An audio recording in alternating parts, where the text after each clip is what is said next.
Hello. A variety of inhaler devices are available to treat lung conditions. This video will show you how to use your Autohaler inhaler.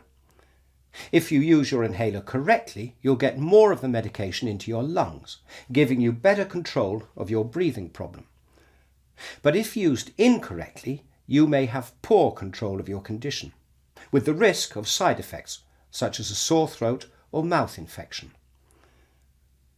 Before you use your Autohaler for the first time, or if you've not used it for 2 weeks or more, it must be tested by releasing 2 puffs into the air. Take the cover off the inhaler and point the mouthpiece away from you. Push the lever up to release a puff. Push the dose-release slide on the bottom of the device in the direction shown by the arrow. To release a second puff, return the lever to its down position before repeating.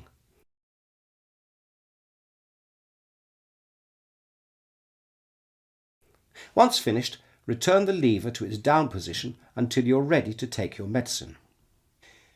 You should always sit upright or stand up when using your Autohaler inhaler. Remove the cover of the inhaler by pulling down the lip at the back. Hold the inhaler upright and with one hand push the lever upwards. When you're ready, breathe out gently as far as you comfortably can, but not into the mouthpiece.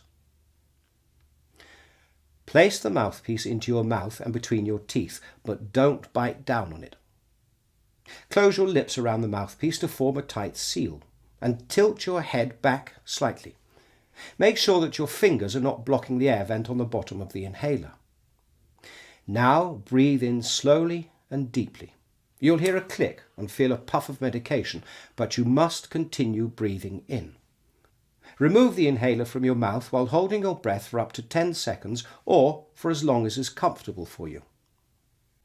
Now breathe out slowly before lowering the lever.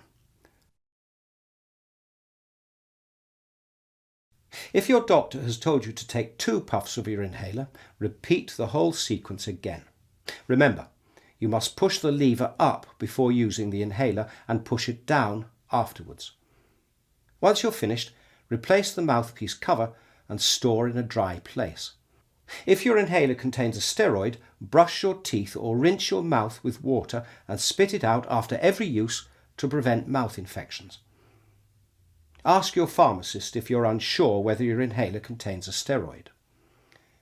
If you're unsure about how to use your Autohaler or have any other questions, speak to your GP, practice nurse or pharmacist for assistance.